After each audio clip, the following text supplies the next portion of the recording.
got something that might interest you. Muy buenas, gente. Para poder despedir el año quería traeros un vídeo opinión respecto al juego que he estado haciendo directos últimamente. No es Monster Hunter World Iceborne, sino Pokémon Espada y Pokémon Escudo, centrándonos en lo mejor y lo peor que ha tenido y tiene este juego. Bien, hay muchas cosas de las que quiero hablar, así que lo dividiré en 4 puntos diferentes, los cuales pues van a ser el apartado gráfico, el apartado de la jugabilidad, las mecánicas y la trama. Y todo lo iré ordenando desde lo mejor hasta lo peor.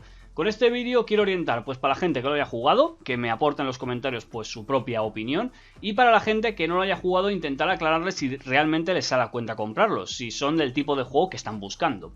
Así que, gente, vamos a pasar a hablar del primer apartado, que sería el gráfico. Bien, ¿por qué? Porque cuando hablamos de videojuegos en general, lo primero que nos llama siempre es la estética. Pensad que normalmente siempre está la frase de "oh, qué gráficos tan guapos", entre otra cosa. Entonces, claro, tú cuando pones un tráiler, pones un anuncio, la estética, la forma en la que se ve, siempre será algo que te llame más adelante, ya que si ves unos gráficos malos, aunque sea un producto bueno, te puede echar un poco para atrás. Entonces, el apartado gráfico considero que es lo mejor, ¿vale? O sea, Espada y Escudo tiene lo mejor en cuestión de apartado gráfico si lo comparamos con las generaciones anteriores. Ya sabéis que Pokémon ha ido pues continuamente mejorando, ya vimos el salto a la tercera generación, como ya tuvimos escenarios y teníamos de todo, y pues dentro de que cabe aquí considero que se han lucido bastante, teniendo entornos de clima que van variando, la estética y el colorido de los personajes, los movimientos, los diseños de los Pokémon, incluso las propias cinemáticas. Considero que está todo súper bien hecho, o sea que está todo muy bien enfocado, incluso las incursiones de Dynamax siguen siendo espectaculares con esos efectos. Por eso considero que Espada y Escudo en cuestiones de gráficos superan a las anteriores generaciones. O sea, considero que esto es una cosa en la que Pokémon siempre va a mejor, y esperemos que la siguiente generación siga estando más del nivel que ya nos han mostrado hasta ahora. Entonces, gente, con el punto del apartado gráfico yo diría que es lo mejor, aquí le daría 10 de 10.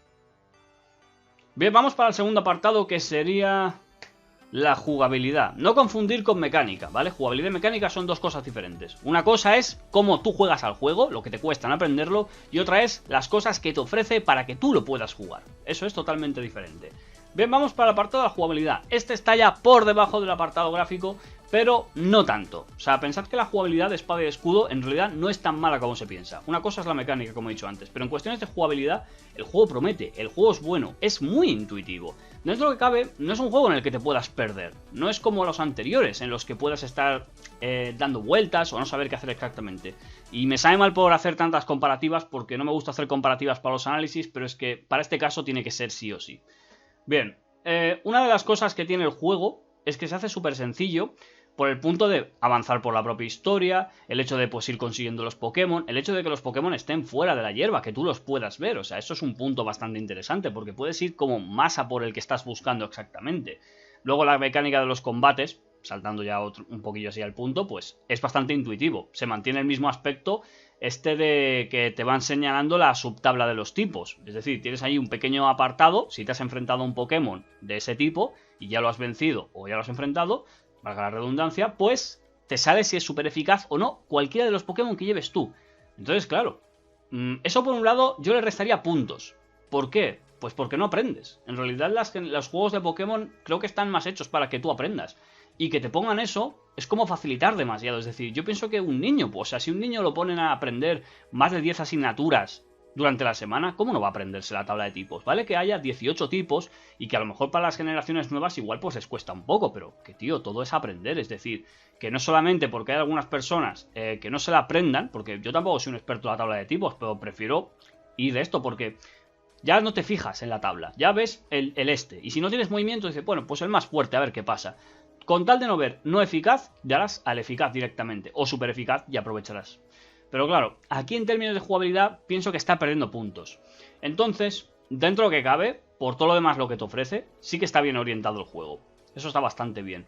Aparte, ya que lo habéis visto, la manera de moverte, el desplazarte, el taxi volador, todo esto son puntos muy fáciles y muy intuitivos.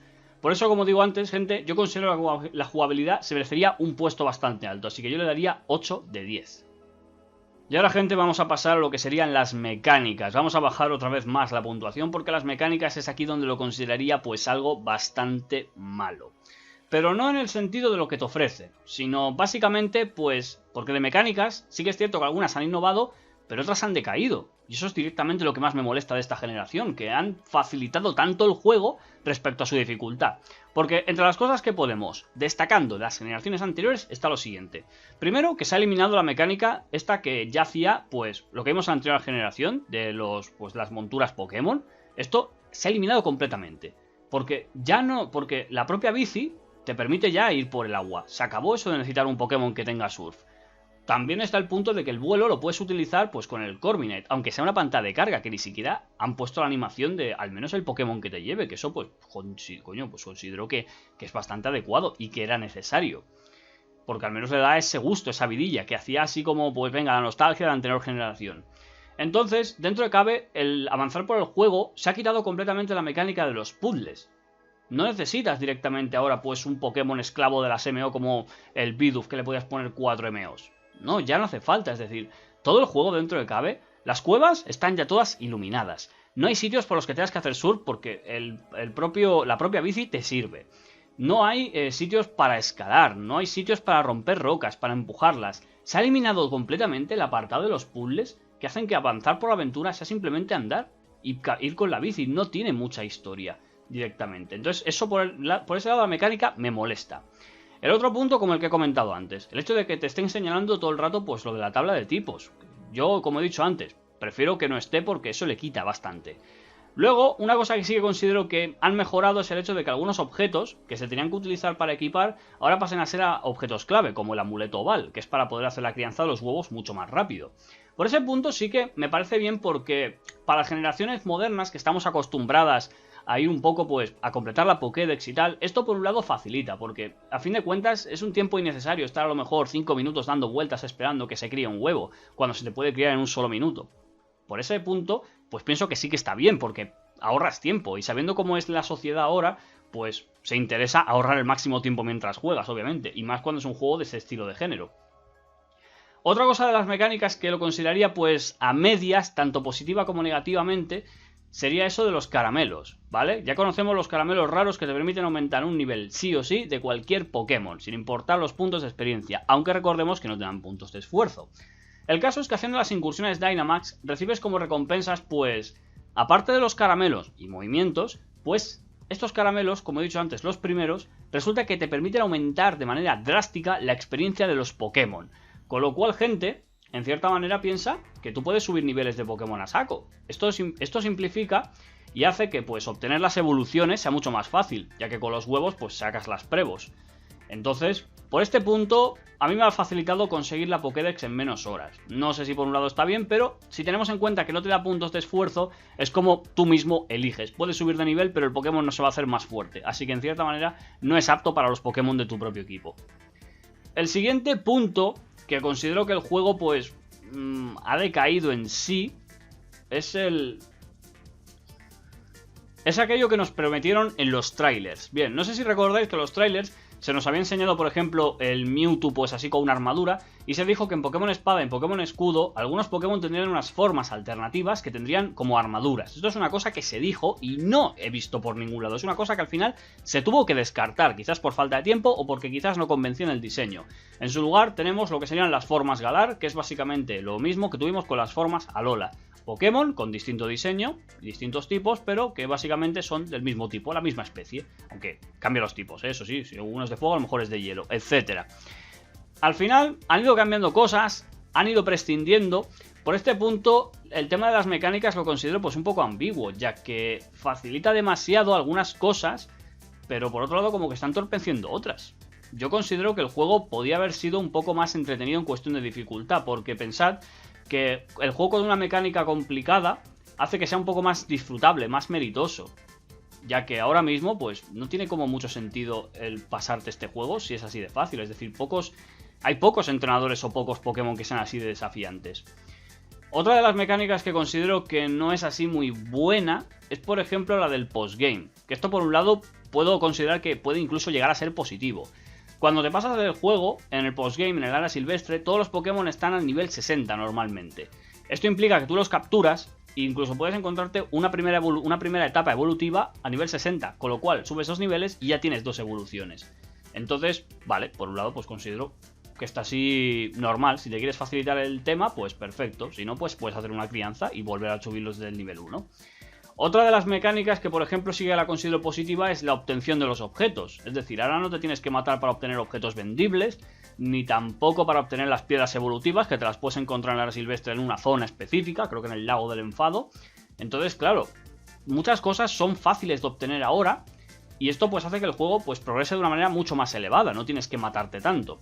Pero en fin, por todas estas cosas, teniendo en cuenta los pros y los contras, yo le daría en cuestión de mecánicas un 6, porque respaldando el tema de que cómo se obtienen los objetos y las incursiones Dynamax, podría al menos considerarlo, desde mi punto de vista, esto, un 6. Y ahora, gente, es cuando vamos a hablar de lo que para mí es el suspenso total, que le daría directamente un 4 o incluso un 3, que sería la trama. La trama de Pokémon Espada y Pokémon Escudo, que directamente muchas cosas no tienen sentido, parece que haya sido hecho con prisas y que se han tomado demasiadas referencias de la generación anterior. Bien, poniendo de punto, se sigue la historia básica, es decir, tenemos un protagonista, tenemos un rival, que tenemos pues que querer ser, obviamente, pues los campeones, queremos ser los mejores entrenadores. Bien, el problema está que la trama no tiene en sí mucha consistencia.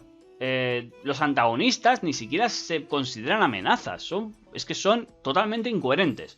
Por ejemplo, tenemos el Team Yell, el cual pues son unos fans, ¿vale? O sea, son un equipo hincha, fanáticos de Roxy, ¿vale? Esta entrenadora, la cual pues no se nos presenta como una amenaza, sino se nos presenta pues como un tipo de amiga, una aliada, que poco a poco pues va queriendo ayudarnos en la historia, ¿vale? El caso es que ella tiene ese club de fans que al parecer ella misma pues parece ser que puede controlar en ciertas ocasiones.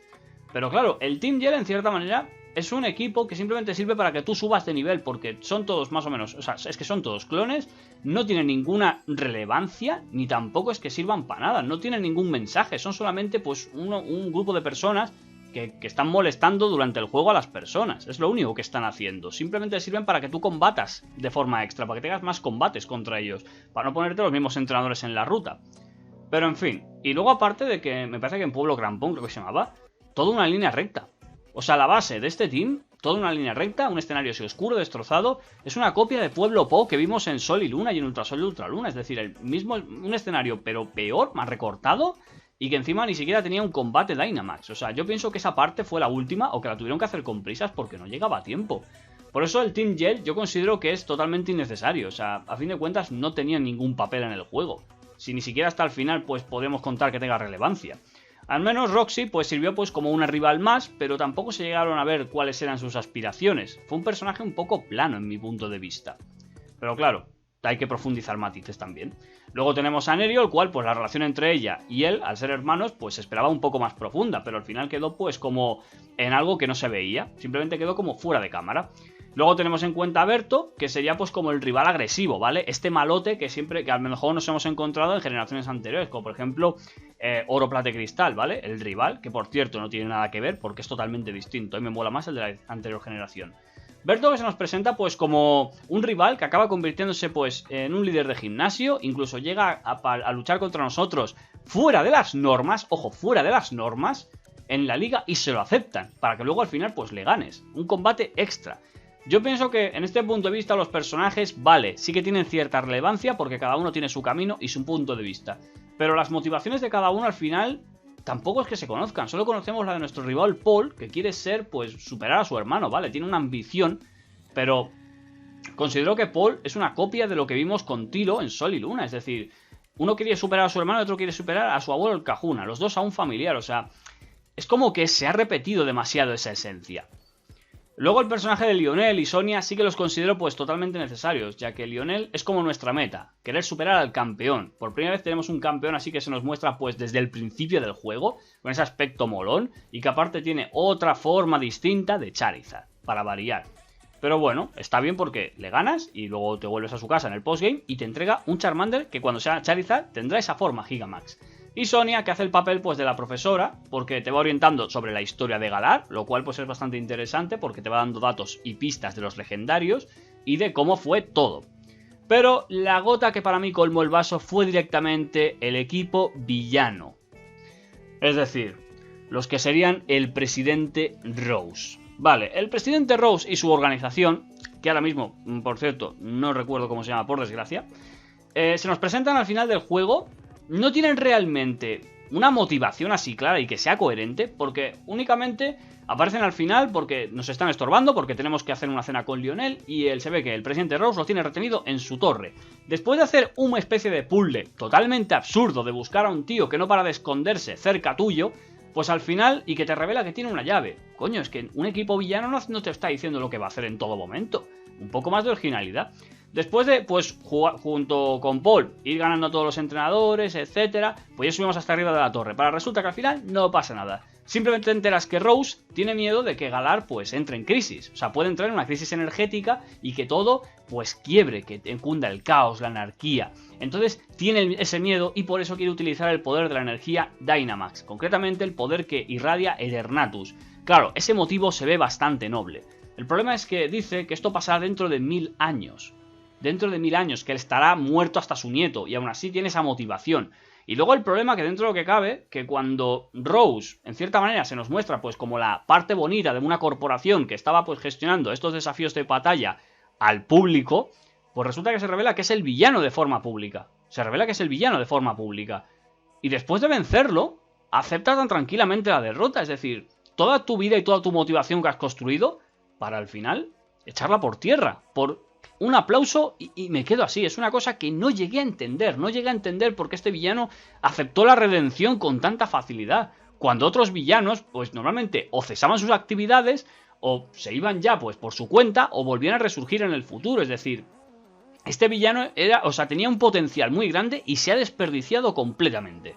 Y luego al final, pues para enfrentar a Eternatus sí que lo capturas obligatoriamente. Que vale que la batalla con Sarcian y Zamazenta es súper interesante y es bastante buena, porque tienes a dos legendarios que te están ayudando, aunque sea un formato de incursión totalmente repetitivo, pero capturar a Eternatus obligatoriamente. Te presentan un Pokémon que tiene capacidades para mantener una ciudad y quizás destruir el mundo, y lo puedes capturar con una Pokéball. No sé, eso le pierde mucha gracia. Yo pienso en ese punto que la trama tiene bastantes cosas que es que no sé por qué lo hicieron así. Yo al menos en mi punto de vista creo que podrían haber hecho la trama más oscura. Es decir, estaba bien encaminada. Yo ya predije, el presidente Ross era el malo. No me equivoqué, pero es que tampoco es tan malo. Simplemente lo veo un villano tonto. Porque, ¿qué sentido tiene estar provocando esto para evitar una crisis que ocurrirá dentro de 1000 años? A lo mejor la crisis ocurre dentro de 10. Es que él predice, dentro de 1000 años todo esto pasará y Galar acabará. Ni siquiera sabe cómo va a estar el mundo dentro de 1000 años. Y pretende abastecer todo con la energía de Eternatus. Y que luego se acaba liberando solo. Es que hay muchas inconsistencias. Hay muchas cosas, muchos cambios de personajes. Y con el postgame ya ni te digo, cuando aparece la supuesta familia real de Galar, para que al final resulta que tú tengas que solucionarlo todo, todos perdones en paz. Final estilo Disney super forzado. Por ese punto la trama es malísima, le daría un 3. Si bien es cierto que hay cosas que están bastante bien, pero hay detalles que tendrían que haber cambiado o no haberlos orientado de esa forma. Porque, a ver, vale que todo se desarrolle a través de combates Pokémon, que no hay violencia entre personas, pero ya que lo haces así, pues al menos pon que los villanos tengan un poco más de emoción. Porque dentro de que cabe, la ambición de Rose era noble, los métodos no. Entonces, Rose no es un héroe, no es ciertamente un villano, podríamos calificarlo como un antihéroe.